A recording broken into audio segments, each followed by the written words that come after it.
Bonjour les amis, j'avais envie de vous faire une vidéo un peu plus particulière que d'habitude, celle directement sur les chrysanthèmes, un produit de saison qu'on trouve évidemment dans les magasins, qu'on peut incorporer au jardin ou que l'on utilise pour les tombes, pour la Toussaint.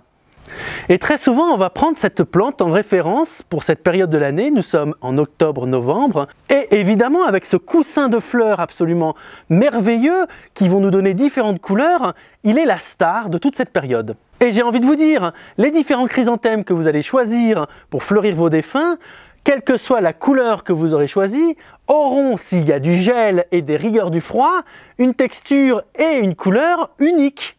Celle de la plante gelée qui sera marron, car en effet, ce splendide coussin de couleur vive a été pendant des mois chouchouté, mis sous serre, arrosé, engraissé et sera donc habitué à des conditions très favorables pour lui permettre d'être au maximum de sa beauté. Les chrysanthèmes dans leur milieu naturel n'ont évidemment pas cette physionomie et sont beaucoup plus rachitiques. Vous ne me croyez pas? Voici donc une jardinière que j'ai oubliée depuis l'année dernière.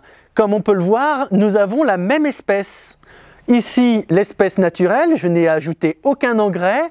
Ici, l'espèce qui a été cultivée par des horticulteurs. C'est pourquoi, pour éviter l'ensemble des catastrophes possibles, je vais vous faire un tuto réalisation d'une composition avec différentes plantes pour être directement incorporée soit au jardin, soit sur les tombes de vos défunts.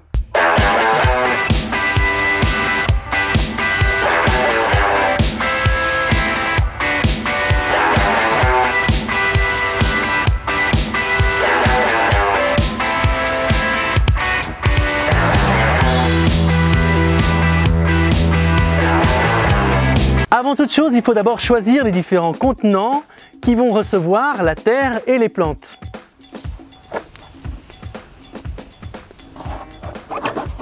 J'opte personnellement pour des vasques qui, comme vous l'aurez remarqué, ont des trous au fond pour pouvoir évacuer l'eau, car il n'y a rien de pire que de la stagnation d'eau qui va faire pourrir les racines et empêcher ces dernières de reprendre. Il est donc indispensable d'avoir ces petits trous.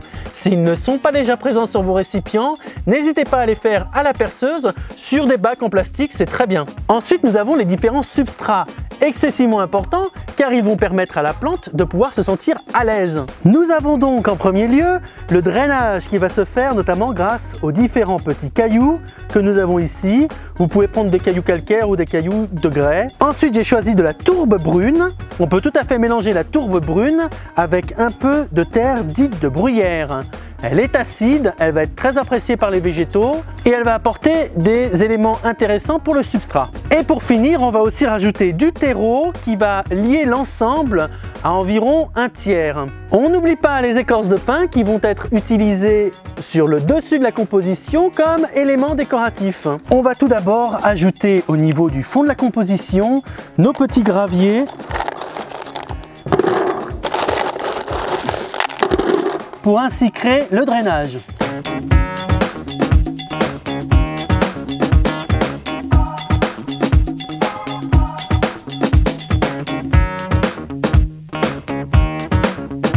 Ainsi, nos différents petits graviers sont là directement pour drainer l'eau et l'évacuer plus rapidement lorsque cette dernière rentre en contact avec eux. Nous prenons ensuite la tourbe brune qu'on va essayer d'égaliser à peu près un tiers du niveau total de notre composition.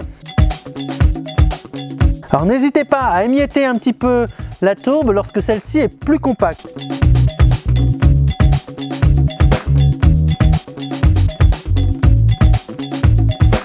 Vous l'aurez remarqué, j'adore énormément utiliser mes mains, notamment en contact directement avec la terre et les différents substrats qui vont me permettre de pouvoir faire ma réalisation. On rajoute ensuite notre terre dite de bruyère, à peu près un tiers aussi.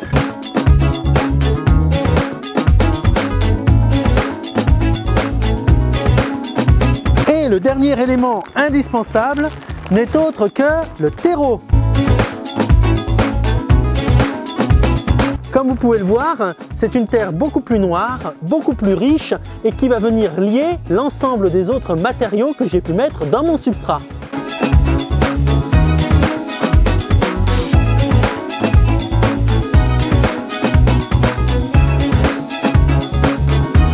Il ne reste plus qu'à mixer l'ensemble en évitant évidemment de retirer les cailloux du fond qui vont servir pour le drainage.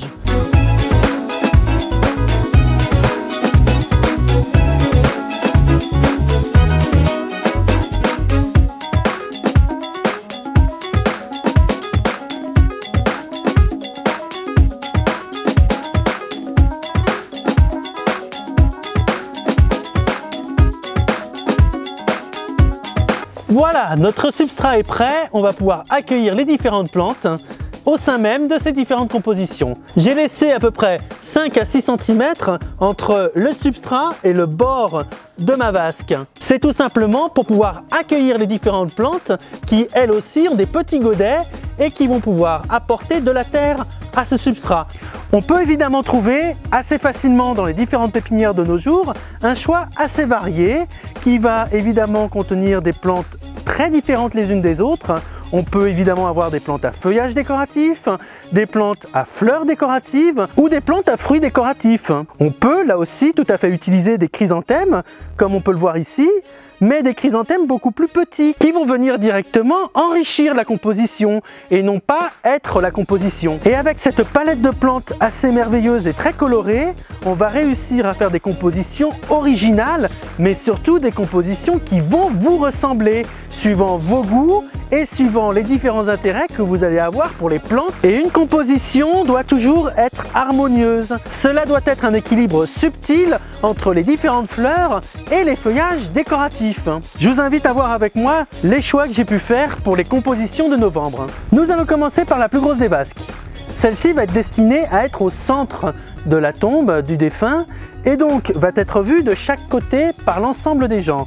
Donc nous allons mettre les plantes les plus hautes au milieu et ainsi les plantes les plus basses sur le pourtour de cette composition. J'ai donc choisi deux couleurs importantes qui vont se retrouver et dans les fleurs et dans les feuillages décoratifs.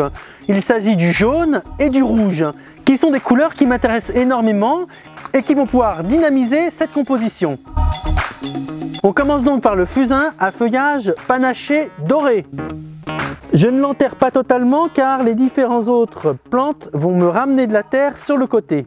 On peut ensuite directement continuer avec la callune, Calluna vulgaris. Comme je vous l'ai dit, on peut tout à fait utiliser des chrysanthèmes.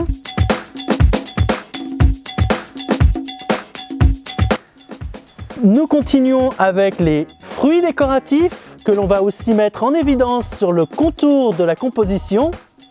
Les élébores sont aussi des plantes très intéressantes car elles vont fleurir bientôt et ont déjà des boutons. Ce sont aussi des plantes à feuillage persistant, donc je ne me prive pas de les utiliser pour la composition. Notre composition est bientôt finie, il va juste falloir rajouter quelques écorces dans les endroits les plus visibles pour que la terre ne soit pas directement vue.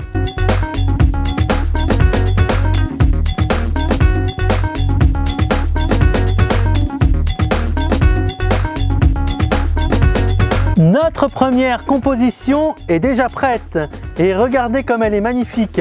On va avoir en fin de compte des couleurs assez intéressantes entre le rouge et le jaune et cette dualité qui va être reprise par les différentes autres plantes quand elles vont se développer et avec des fleurs et des feuillages assez particuliers. On part donc sur une deuxième composition mais qui cette fois-ci aura un mur et un obstacle derrière, donc qui ne sera vu que par deux angles. Il est donc important que les plantes les plus hautes soient là où nous avons directement l'obstacle et ensuite des plantes beaucoup plus basses qui vont être vues par les différentes personnes. On part directement en premier sur de l'osmanthus panaché qui est magnifique en ce moment et qui va vraiment prendre de la vigueur et qui sera très joli pendant toute la saison.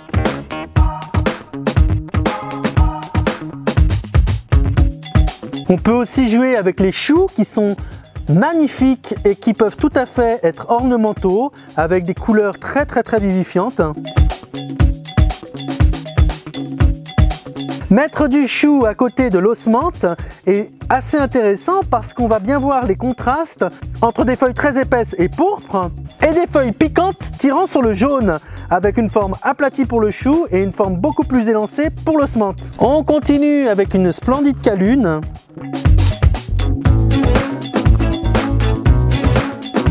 Il ne faut pas non plus oublier les petits conifères nains qui sont très intéressants et qui vont parfaitement bien supporter le froid et seront réutilisables l'année prochaine. Il ne nous reste plus qu'à ajouter les différents copeaux tout autour de la composition pour masquer un peu la terre. Voici donc notre composition finie avec un mélange là aussi de différentes couleurs. Nous avons du jaune, mais nous avons aussi deux couleurs assez pourpres, très jolies.